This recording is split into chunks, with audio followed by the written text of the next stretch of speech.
was one of the people who chose this, who chose this book to be our book of the month. I'm actually giving it a 5. Okay, this is one of the books that uh, I I have been an Agatha Christie fan since I was in high school. Um, and this was one of her best works that I like.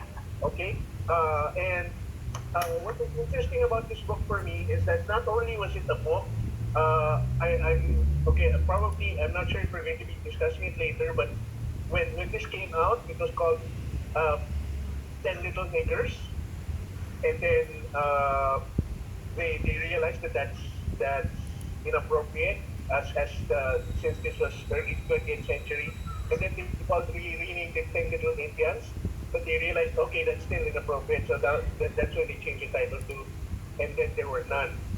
Okay, and I remember reading the one of the early editions where it really did say Ten Little Niggers in the poem that was in the part of the book. And not only that, but since I was an Agatha Christie fan, I got this thick book which is part of her plays, and this was actually one of the plays that was there. And the funny thing about this is that in the play they changed the ending. Uh, I'm not sure if I should tell you the ending now or later, but they changed the ending in the book in the play from the book. Okay, and not only that, one more piece of history about this book for me is that when I was in college in LaSalle, this was made into a play also by the Theater Guild, and it was done in Tagalog. It was called Kung Mga Sandito, and it was really nice. I think if I remember correctly, the daughter of Marisa Delgado played what's her name, the last one to die, and then the only thing that they changed in the play, I think it was a part of the casting, was that the judge was played by a woman, not a man. So it was a she was like a an old judge. It was really great, but they they did the alternate ending there in the play. Okay, so that was nice for me, and yeah, it is a perfect little tale. It's not like some of our other, not like murder on the Death on the Nile, murder on the Orient Express, where somebody has to guess or has to investigate how the murder was done. This was all just okay. You're seeing it as it happens, and that's why she even well, if you read the introduction to the novel, she really did try to uh, construct it perfectly, and I think that she succeeded. That's why I'm giving this a 5.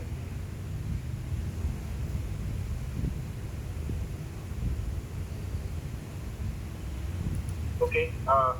Can And we then can we talk about the alternate ending now? I'm okay. curious. I might forget to ask you, Okay. so I want to know it The alternate, now. the, al- the alternate ending was that who was the last two? Who was I forgot the name of the guy. The girl kills the guy. Lombard and Lombard, Vera. Lombard and Vera. Is it Vera? Yeah, Claythorne. Claythorne. Yeah. So the girl kills the guy, and then when Vera was left alone on stage and she was crying, that's when the judge comes out, and then the judge is still bloody, but then she explains everything about what she did, and then says, "Now I have to kill you," like that, and then it turns out that the guy wasn't actually dead; he was just grazed by the bullet. So he saves her, kills the judge, and then they end up together. The girl and the guy end up together. So that's the alternate ending that was in the play. Ah, So so it's a it's, happier yeah, version. it's a happier ending. But why would you save the person who just shot you and left you for nothing instead? Yeah. Plot Like it would make hole. sense if it was an accident. Like Like, for okay, I the shot you, shot. but I feel it's not as if like she shot I him think, and then she felt sorry. yeah, because I think since the judge was explaining, and I think he heard the explanation of the judge that the judge was just manipulating everybody. That he wanted the two of them to be left at the end so that one would kill the other. So it was I think he realized or he understood that it's just manipulation on the judge's part. So that's why he saved her in the end. So Honestly, it he ended up sounds like killing. the Hunger Games. Yeah. Yeah, maybe this was the inspiration for the Hunger Games. Somehow. I don't know the title of the movie, but I remember seeing a movie where people were trapped inside an elevator and one by one they die. It's kind of supernatural because the killer was a demon, but it has the same premise as and then there were none because the people trapped in the elevators were somehow they did a sin and got away with it. So anyway, so let's have Lalo, your rating and why do you give that? Wow. You know, this week I was feeling like Jesus Christ during the Last Supper when he said how happy or how excited I was to share this with you. Yeah, that's the same thing that I got with the book club. Wow, fantastic. Super, super nice book. And I would give it a 5 out of 5 as well. Why? Basically because how challenging and how difficult it was to think about something like that with so many plot twists at that time and how it became like a huge influence even in today's world and even in today's literature culture, right? I remember, for example, influences in the Hunger Games, correct, or other things that from Japanese culture, for example, uh, Danganronpa, which is a video game and anime series, which takes this same concept of people left alone and then killing each other and then trying to find who the suspect or the killer is. So it's mind blowing for me. And knowing everything, and then of course I investigated a bit more about the author. I never read anything about her, although my best friend is a huge fan of her, and I remember he bought the collection of books from Agatha. I never asked him about her because this particular genre is not my favorite. It's not my cup of tea, let's say, but I really enjoyed it. And it was super nice, and it was like page turning.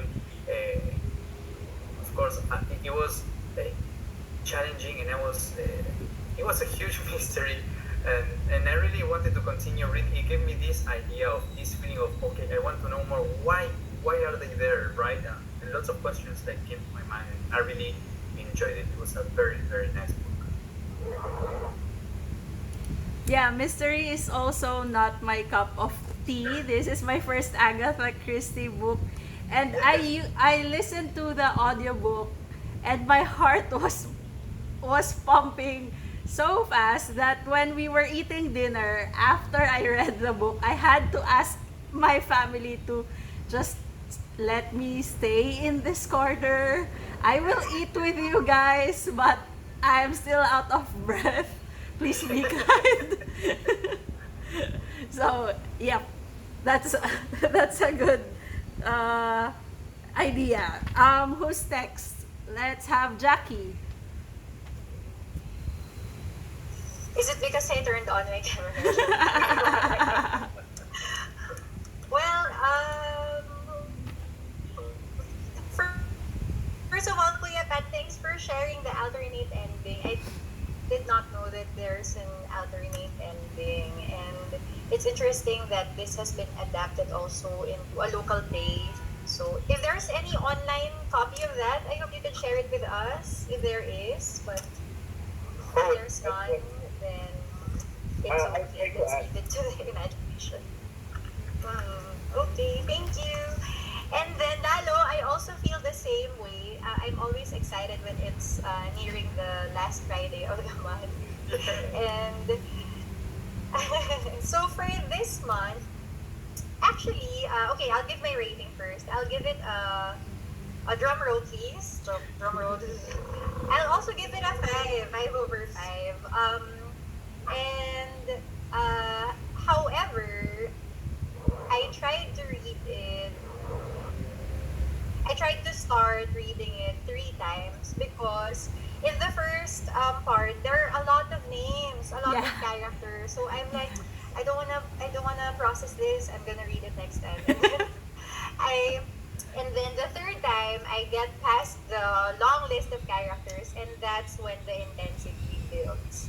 So I also read it in one sitting actually, and it's really, really good. And this is also the first book assignment we had that I also listened to the audiobook. I read it first and then I read the book. I really liked it.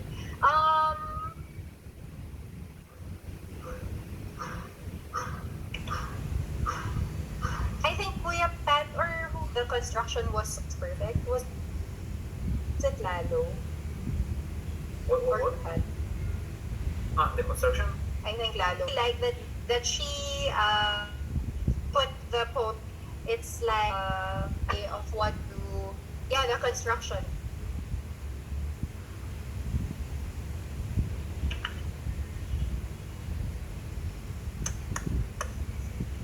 Hello, can you hear me, guys? Yes. I can hear you now. Yeah. Now. Okay, sorry. So okay. So I like how there's the introduction of the poem in the beginning. It's like it giving away what the story will be about, but not really giving it all. But there's something to expect, like, oh, so they're all gonna die? They're all gonna die like this? And I really liked it. Especially the last part when it was all revealed in the end. That for me was just mind blowing. I really did not expect it. So, yeah, I liked it. So, thank you, everyone. Thank you, Adrian, for nominating this book for this one.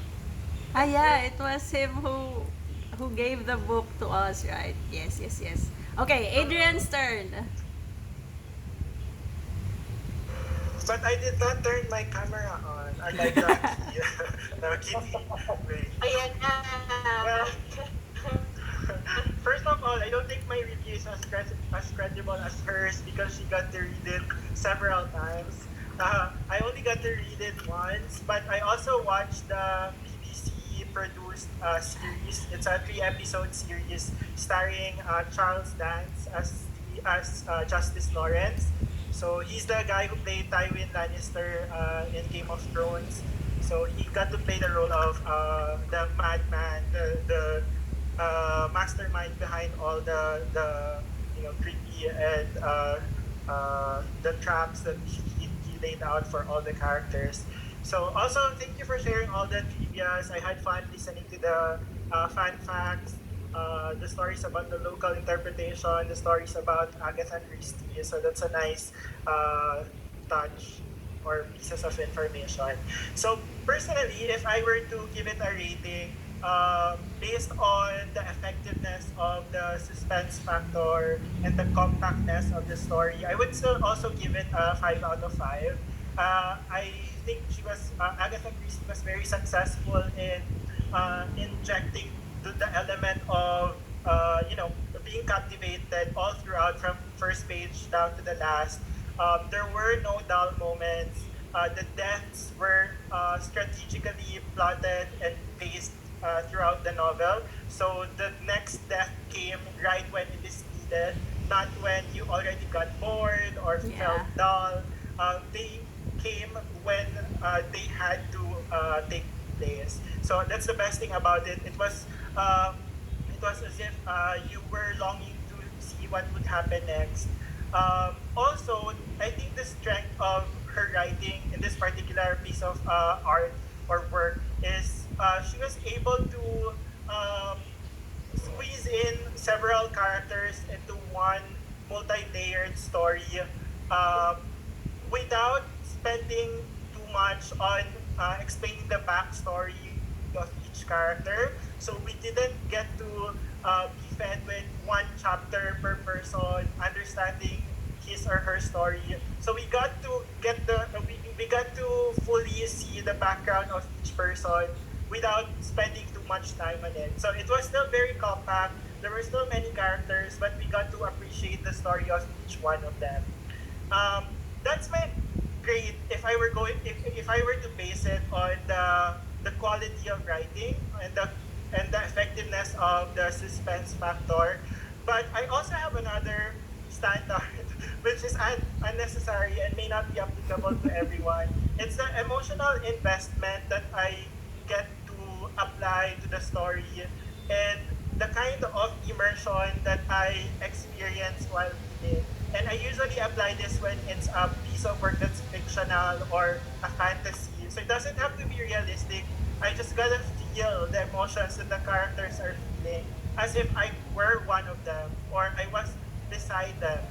But I felt like in this particular work of art, I was more or less just beside Agatha Christie on a top view, looking at my playground, watching the events turn around.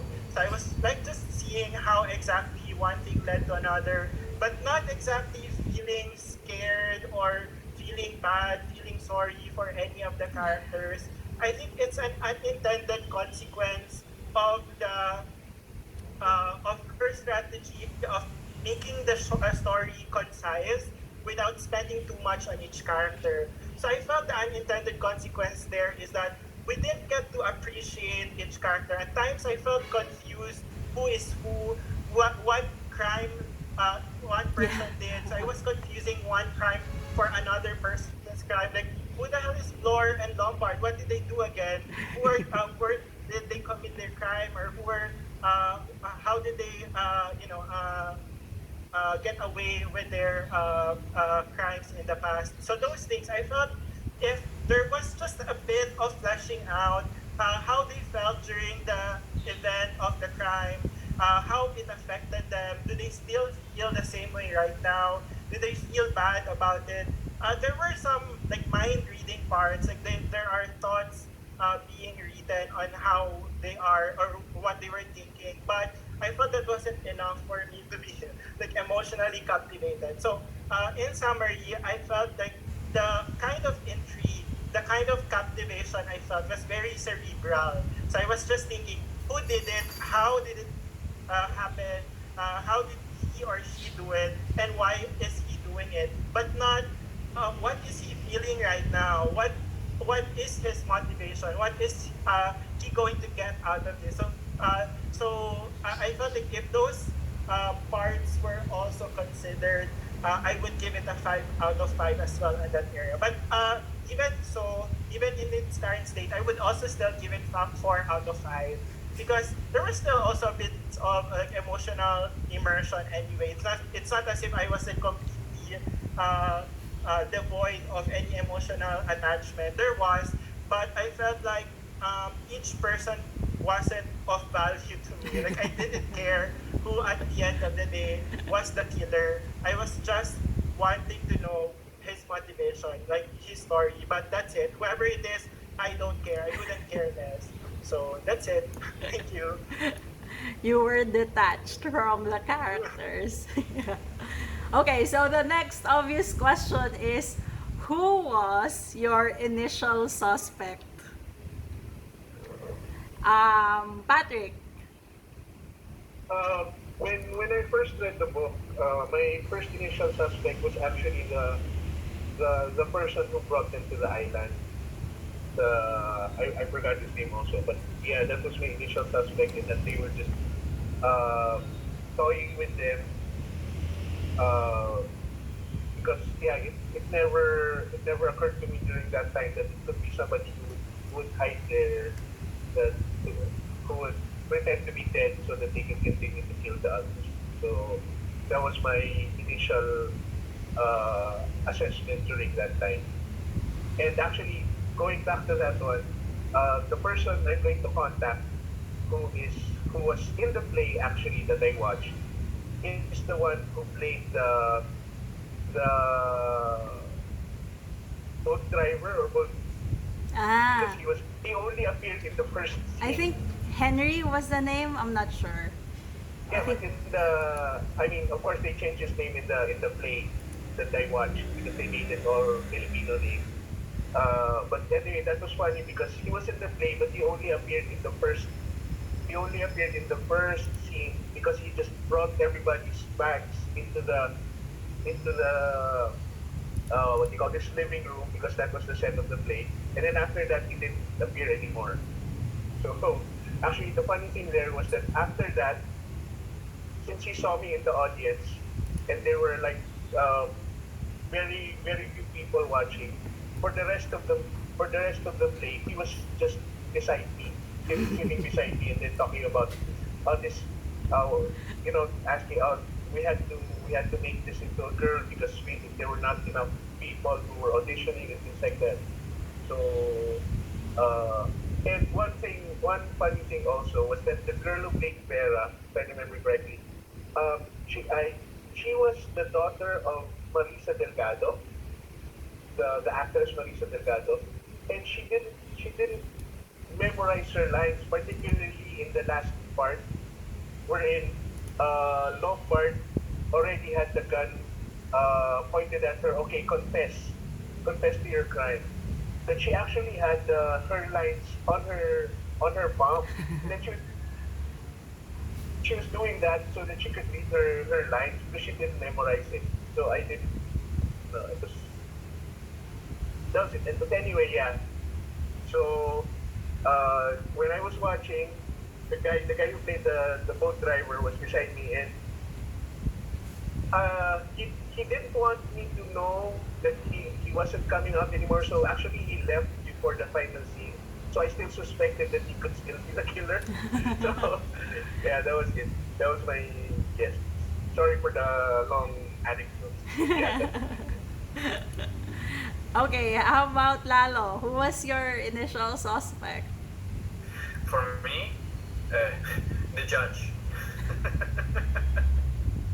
For me, the judge. I would say the judge basically because of his uh, justice figure. Basically, that's why, of course, if we are alone in an island, he would have like this higher status, and he would be able to do other things that some people wouldn't dare to do, right? And not many people would dare to doubt about the judge, so that's what I thought at first. But then, of course, with the twists of events, twists and turns, I was wrong. Yeah. How about Jacky? Before I answer that, I think Lalo, Kuya Matt has a follow-up question. He asked, but did you think you were wrong when it was said that he was killed, or you were still sure that he is the killer? Uh, well, uh, when I started reading, that was like my first impression, right? That he was like behind the first deaths, especially when the person dies when he was poisoned, right? And then I kept on reading.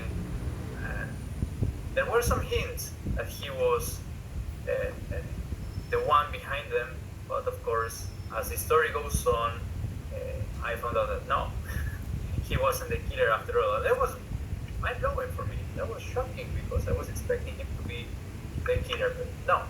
So I had to continue reading to find out who the killer was. That's why. Okay, thanks for answering, Lalo. So my turn. Um,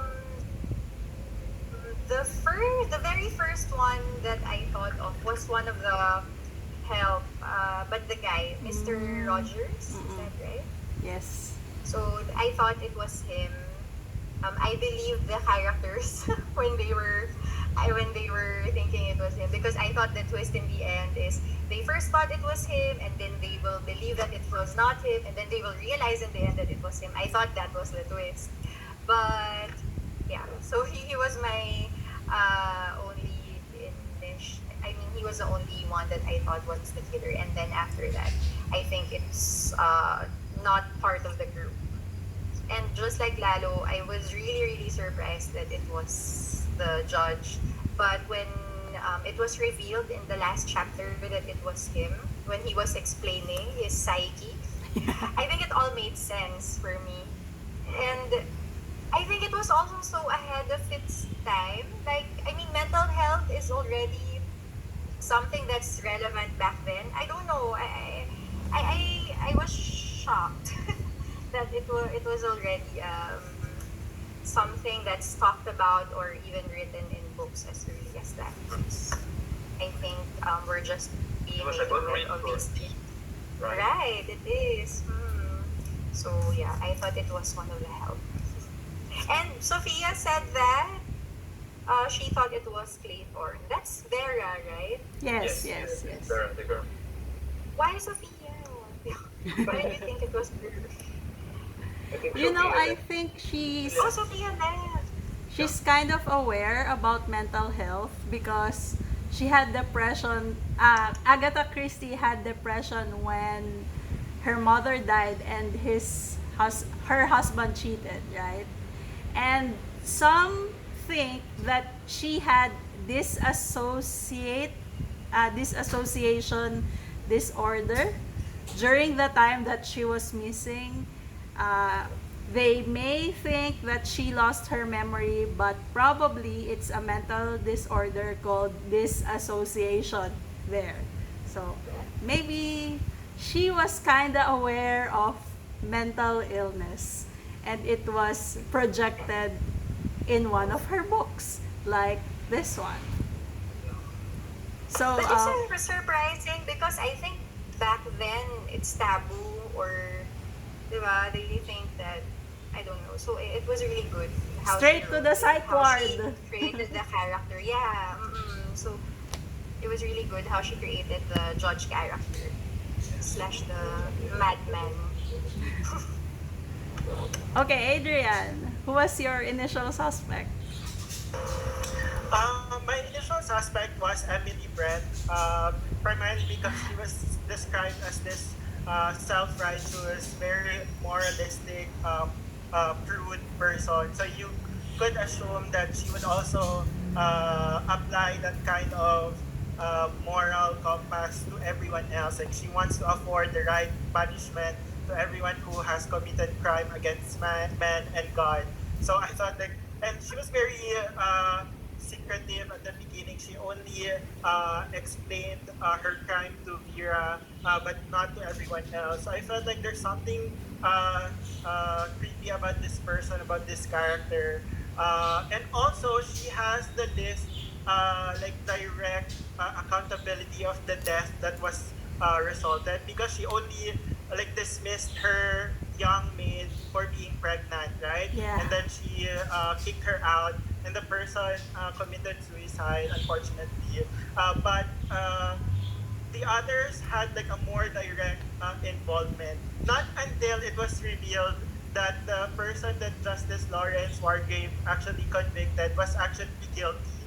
But at that time, there was a question still of whether the person was innocent or not, or guilty, right? So I kind of just felt that it's not Justice Lawrence, because just like the rest, they actually killed someone that they actually knew what they were doing. They were guilty of crime, of murder. Um, Also, so yeah, that's the reason why I felt it was Emily Brent at the start. Uh, Also, I then switched into Justice Lawrence, because there was kind of a foreshadowing. Someone, I think it was Lombard, who said that the justice must be trying to play the role of God, being Yeah. almighty, being, affording justice, using his own, mechanisms. So there was someone who brought that up. So I thought that was foreshadowing. But then he died. So I was like, okay, thank you for shadowing. That ends it. That's proceed to the next. So I didn't realize that it could be played all along. That it was just a trick. So the person was the Wargrave was still alive after all. Also talking about mental health, I think if any issue could be detected from Wargrave, it's psychopathy and the delusion of grandeur or being God or something. So he was trying to afford justice when he felt like it couldn't be afforded through legal means. So he wanted to do it on his own, and he had this sense of gratification by doing so. So I guess that's it: psychopathy and delusion. It was Emily Brent who wrote in the diary. Hindi, mami. Well, was that her? Ano pa ako? Mami, hindi pa bubuksan. There was a part where someone was writing the diary and she said, I know who the killer is. That. And then I think it was Yeah, Emily she Brent. was saying she was talking about someone who the devil is present, and I know who the devil is, something. But she did. It wasn't exposed whose name she wrote. Okay, so the next question is, if you were a character in the book, what choices would you have made differently if you were in someone's shoes, if you were part of the story? What again? What choices would you have made differently? Let's have Patrick again. Okay. I would have, if I had no idea what was happening with everyone else, or I had no idea what was the motive behind it, I would have gotten a lot of canned food, and locked myself in my room and just let everybody play it out.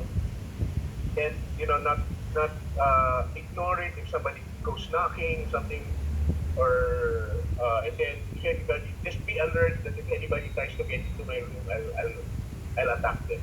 That's, that's the first thing that.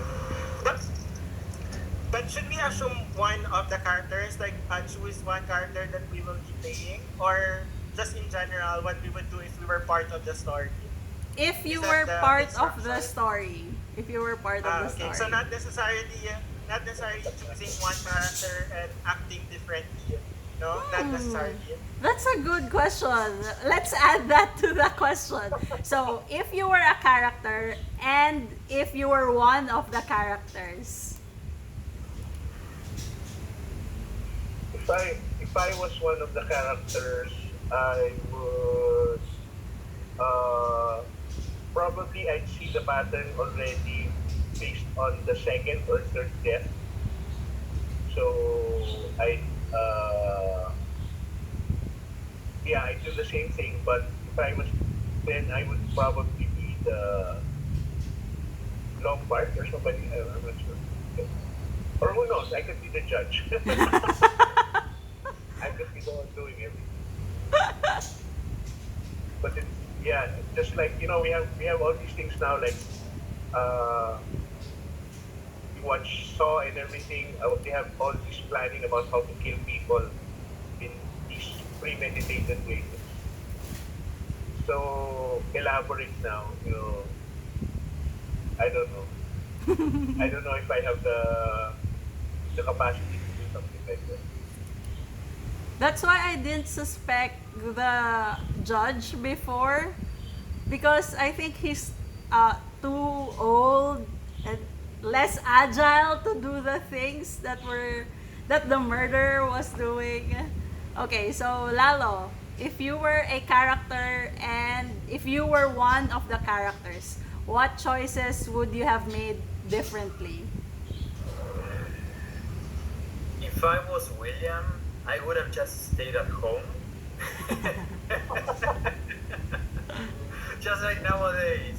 Yeah, just like nowadays. I would have just stayed at home because it's fun and sad at the same time. The moment he left the place, boom, he was killed by the clock, diba? So I would have just stayed at home. If the plan was to stay at home altogether, okay, let's just stay at home. Let's not go out. Yeah, that's my first impression, and yeah, I automatically related to our situation nowadays with the pandemic, diba? So yeah, that's what I would have done. Okay, Jacky, how about you? Mm, as I was reading the book, I was surprised that after the first death, they decided to go in their separate bedrooms and sleep. If I were one of the characters and I was with them, I would convince them that we all stay in one common room. Let's have like some shifting who will watch over us and then get some sleep, and then someone will watch over the next shift.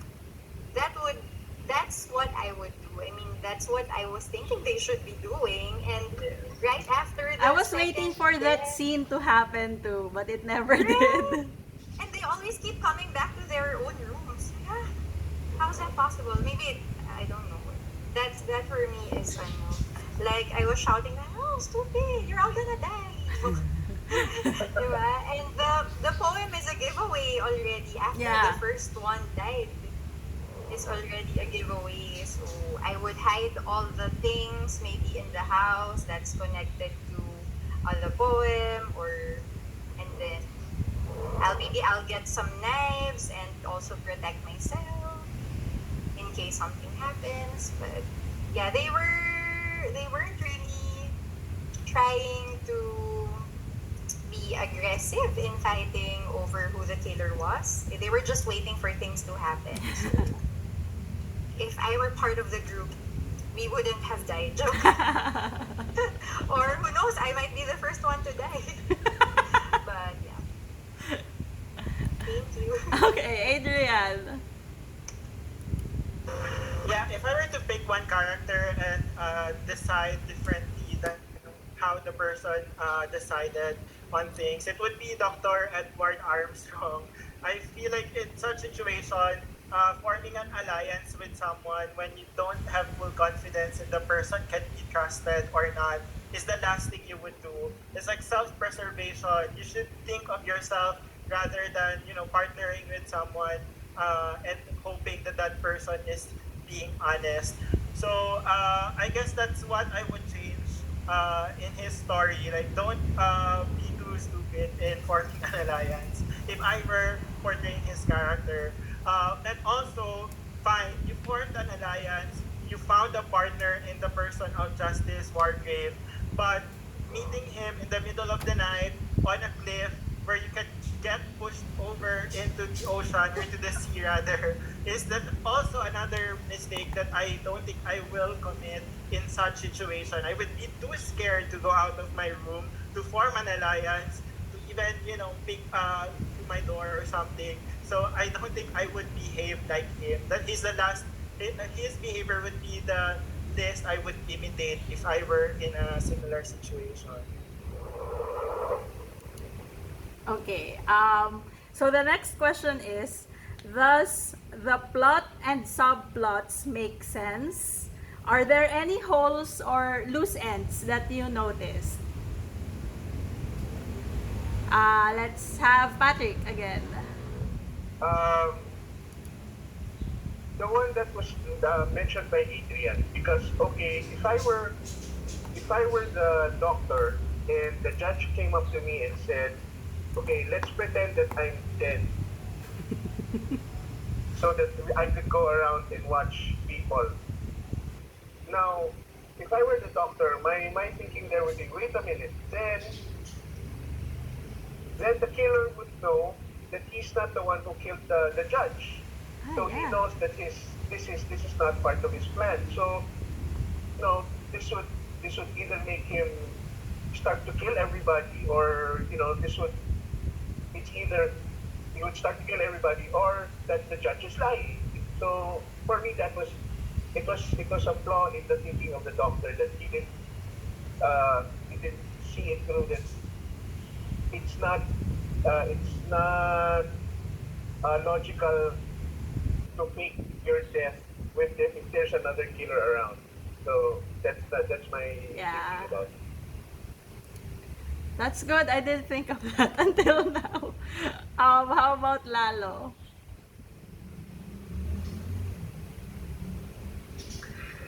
For me, well, for me it was very good, and if there were any like loose details lost within the plot, they added to the story, right?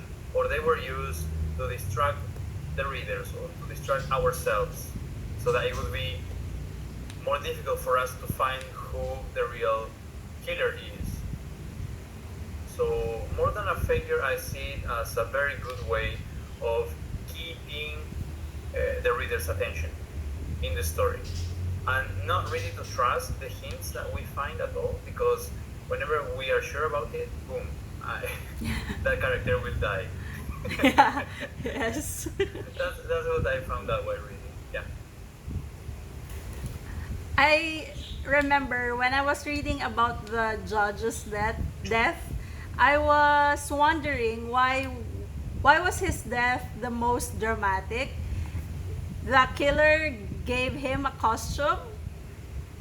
He or she dressed him with the toga and the hair, but it never happened. Nothing dramatic happened to the other bodies that they found.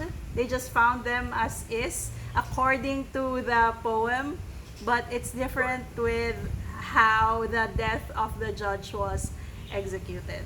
That's what I remember, but I did not suspect anything about that part. I just noticed, this is different. So, like that. Next, Jacky. I'm trying to think of something, but I really can't find any loose ends. Just that why are the characters the way they are in a situation like that? But in terms of something that the writer could have done more, I think she did it so well. At least for me, I was really entertained.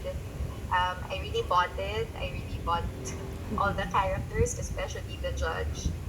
And it all made sense to me in the end because as I was reading, it just keeps getting on twisted and twisted and twisted, and then on the last chapter, so I had no complaints. I liked it. Thank you.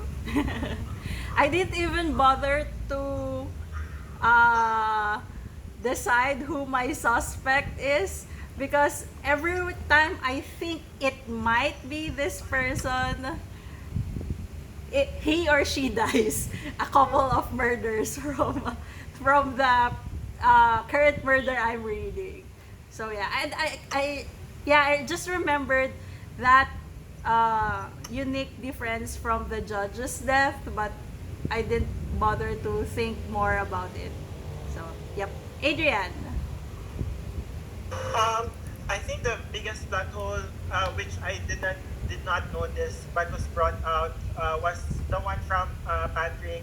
So that's something that I did not notice. Na parang, o nga no, like if I were the killer and I'm not either Armstrong or Wargrave, then I would amp up my game because they're already trying to do something against me. Then I'll just kill the next person right away.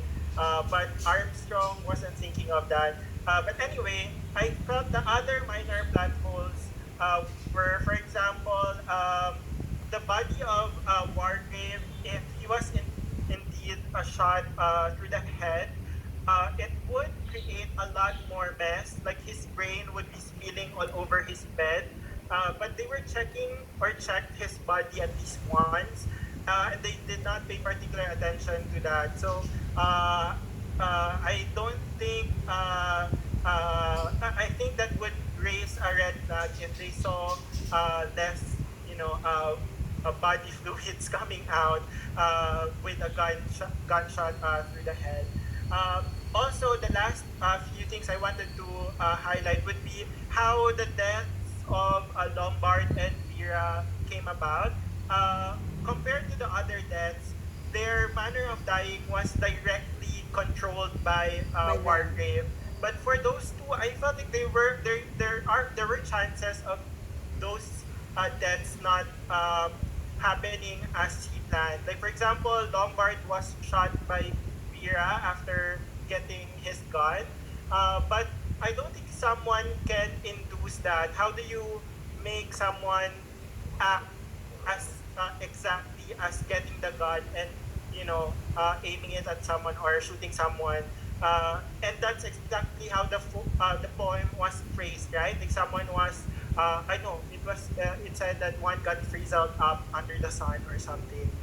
So that's one thing. Like how was he able to make sure that that would happen, and how Vera ended her life by hanging herself.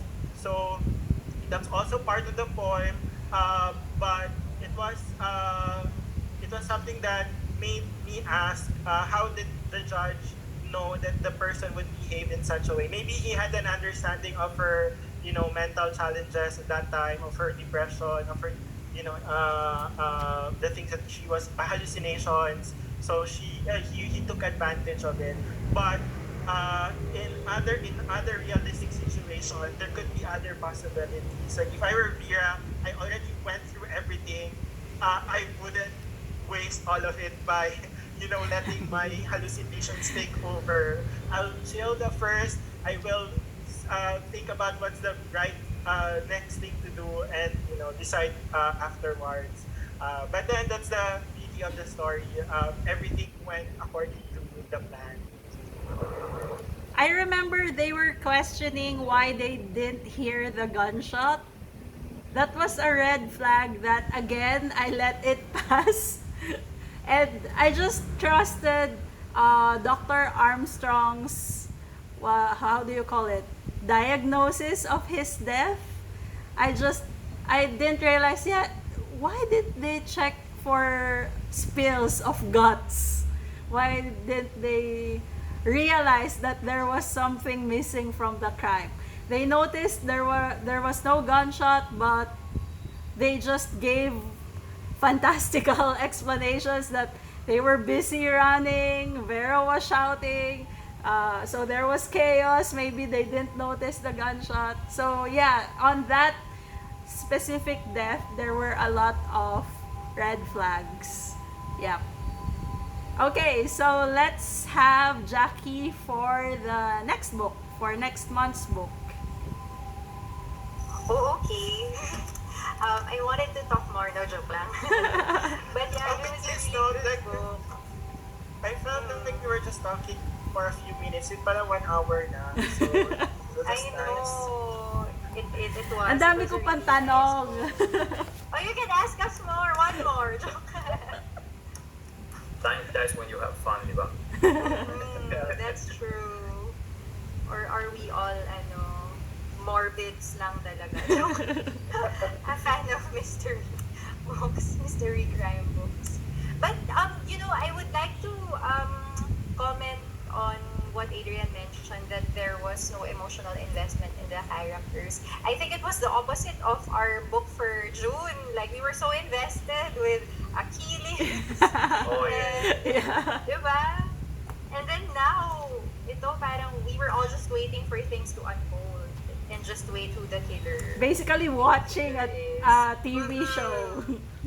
Yes. So, and the book did not give us a chance anyway to be invested in them emotionally. Like the introductions of each character were very brief and short. And the names were confusing at first because we are meeting 8 characters And yeah, so That's many why- characters introduced like at the same time. yeah, one after the other. Exactly. Like there's no chance for you to process who this person is. That's why I tried to read it 3 times. Because after the first 2-3 pages, it's full of names. Okay, I'll do this tomorrow. Bye. Super things. Super Like that. I was even thinking of, should I write the names down first? But no, I did not do that. On my 3rd time, I just said to myself, no, I should get past page 4 or page 3. And then after that, the fun started. The fun. The killing spree started. And I actually took took a screenshot of the page where their crimes or their indictments were outlined. Like, you are guilty for killing this person, Emily Brent for killing your maid named blah blah blah. So I took a screenshot of that and the screenshot of the poem, just so I have a guide as I was going through the story. Like, what was the crime of this person again? What did he do? So I had that bookmark so that I won't get confused. What's the next kind of death that's going to happen? Yeah. Same. I did it for the poem though, just so I know what's the next, if it matches with the poem. But I did not do that for the character. But yeah, thank you again, Adrian, for the. Oh yeah, Pat. Yeah, just one more thing.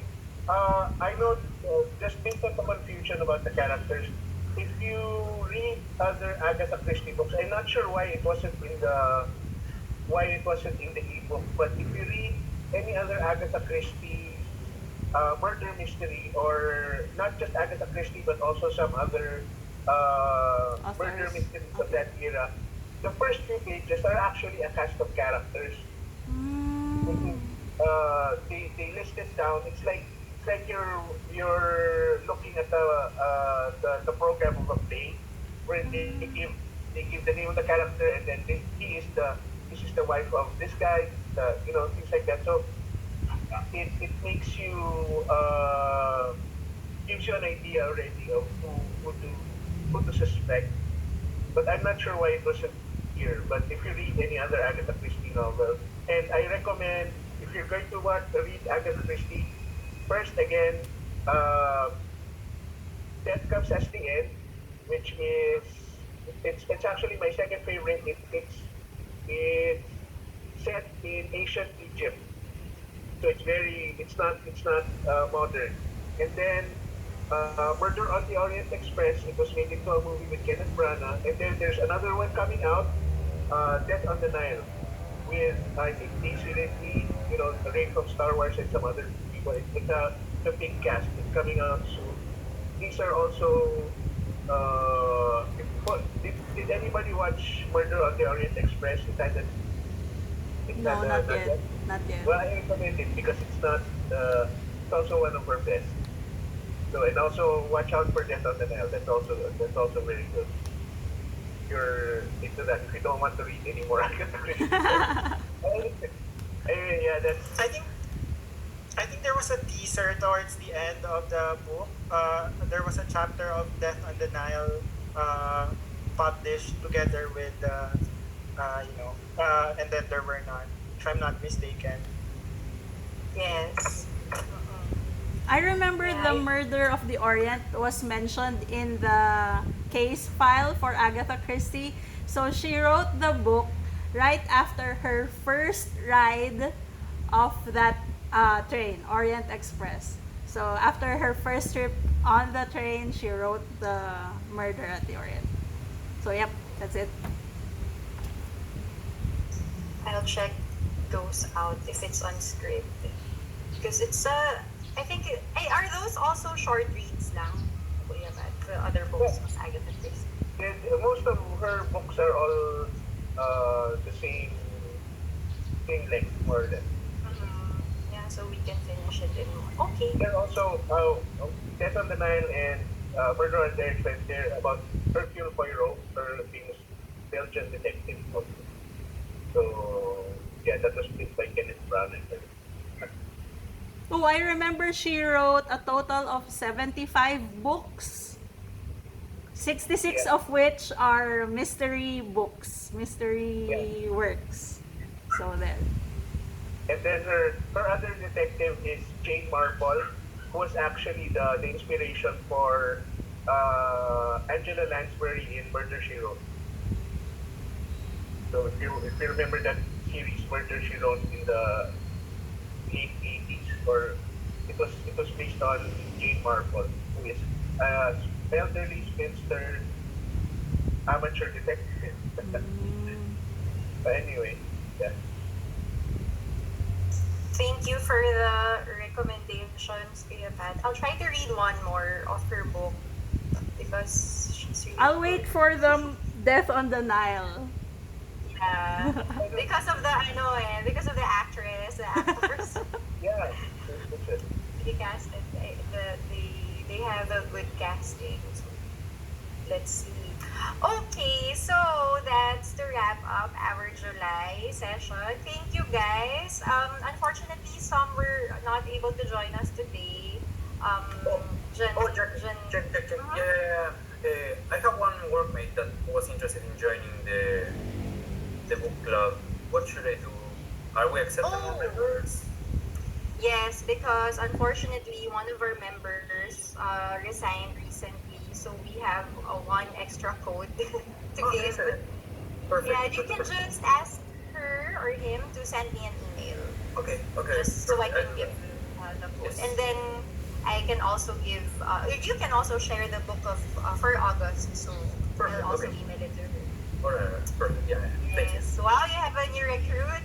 Yes. Thanks, Lalo. How about Precious? Kuya Pat, where's Precious? Well, it turns out this she has work during this time. Her Oh, shift is sayang. 3 p.m. onwards. Actually, we only meet from 2 to 3 because she gets on at 2 and I get off at 3. So we meet at that time and then Oh. she shift is from 2 to 11. Is she from operations? Sorry. Or Um, non-ops? workforce. Ah, okay. Sayang. Okay, I'll talk to her. I'll talk to her about her schedule. Okay, so this is gonna be a short one because we're not gonna vote for the next month because Marjorie tried to look for Filipino books on script because it's one ng wika. But don't worry, Lalo, we're not gonna punish you because it won't be a Tagalog book, but the author is a Filipino. Can you see my screen? Yeah. Yes. One. There. One. How do you Buwan pronounce ng wika. Buwan. one? Yeah. Nang. Buwan. One. Nang. Buwan ng wika. So, that means, The month. Oh, the yeah. Month of what?